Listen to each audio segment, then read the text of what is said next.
शेर मोहम्मद ख़ान अपने तख़ल्लुस इब्ने इंशा से बेहतर जाने जाते हैं। उनकी मशहूर गज़ल इंशा जी उठो अब कूच करो, जिसे विदाई की गज़ल भी कहा जाता है, लेकर हाजिर हूँ आज। इब्ने इंशा का इंतकाल 51 साल की उम्र में जनवरी 1978 में कैंसर से हुआ। वे अपनी बीमारी के इलाज के लिए लंदन भी गए थे, लेकिन उनकी हालत बिगड़ती चली गई। उनकी मौत के बाद ऐसा महसूस किया गया कि उन्होंने इस गज़ल की रूह में अपने आखिरी वक्त का अंदाज़ा पहले ही लगा लिया था। हालांकि ये धारणा सिर्फ साहित्यिक व्याख्या और मानवीय कल्पना का हिस्सा है। इब्ने इंशा की मृत्यु का इस गज़ल से कोई प्रत्यक्ष संबंध नहीं था, और ना ही ये सच है कि इसको लिखने के तुरंत बाद उनका निधन हुआ। लेकिन उनकी रचना के भाव और उनकी अकाल मृत्यु ने इसे और ज़्यादा गहराई और रहस्यमय अर्थ ज़रूर दे दिया, क्योंकि ये गज़ल किसी अंतिम यात्रा का एहसास तो कराती ही है। इंशा जी उठो अब कूच करो, इस शहर में जी को लगाना क्या। इंशा जी उठो अब कूच करो, इस शहर में जी को लगाना क्या। वहशी को सुकून से क्या मतलब, जोगी का नगर में ठिकाना क्या। इस दिल के दरीदा दामन को देखो तो सही, सोचो तो सही। जिस झोली में 100 छेद हुए, उस झोली का फैलाना क्या। शब बीती चांद भी डूब चला, जंजीर पड़ी दरवाजे में। क्यों देर गए घर आए हो, सजनी से करोगे बहाना क्या। फिर हिज्र की लंबी रात मियां, संजोग की तो यही एक घड़ी। जो दिल में है लब पर आने दो, शर्माना क्या, घबराना क्या। उस रोज जो उनको देखा है, अब ख्वाब का आलम लगता है। उस रोज जो उनसे बात हुई, वो बात भी थी अफसाना क्या।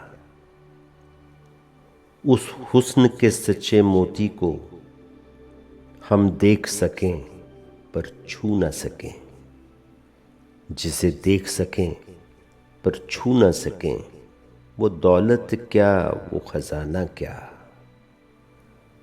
उसको भी जला दुखते हुए मन, एक शोला लाल भभूका बन।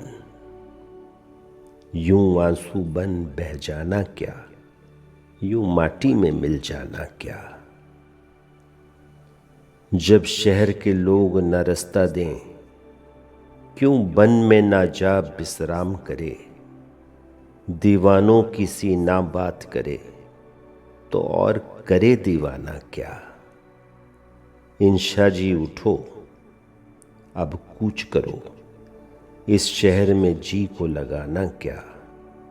वहशी को सुकून से क्या मतलब, जोगी का नगर में ठिकाना क्या। इंशा जी उठो अब कूच करो। कतील शिफाई का जवाब इब्ने इंशा की गज़ल इंशा जी उठो अब कूच करो का एक बेहद मशहूर और साहित्यिक दृष्टि से दिलचस्प पहलू है। कतील शिफाई, जो उर्दू के एक और बड़े शायर थे, ने इस गज़ल को पढ़ने के बाद एक जवाबी गज़ल लिखी, अपने और दूसरे समकालीन शायरों की तरफ से।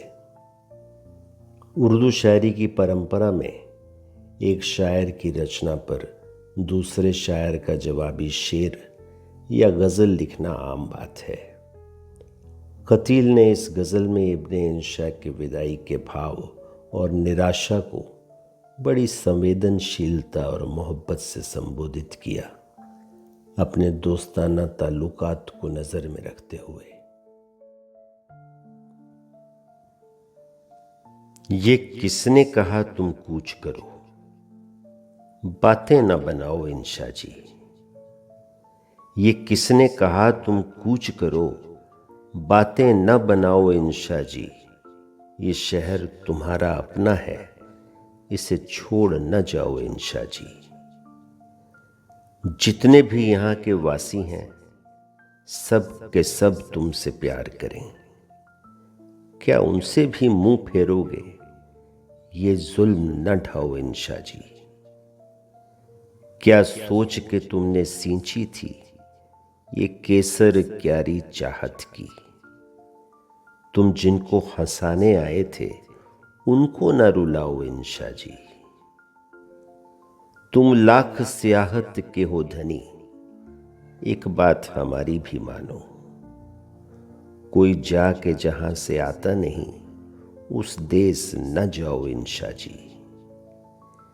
बिखराते हो सोना हरफों का तुम चांदी जैसे कागज पर, फिर इनमें अपने जख्मों का मत जहर मिलाओ इंशा जी। एक रात तो क्या वो हश्र तलक रखेगी खुला दरवाजे को। कब लौट के तुम घर आओगे सजनी को बताओ इंशा जी। नहीं सिर्फ कतील की बात यहां, कहीं साहिर है कहीं आली है। तुम अपने पुराने यारों से दामन न छुड़ाओ इंशा जी। ये किसने कहा तुम कूच करो, बातें न बनाओ इंशा जी। ये शहर तुम्हारा अपना है, इसे छोड़ न जाओ इंशा जी। ये किसने कहा तुम कूच करो।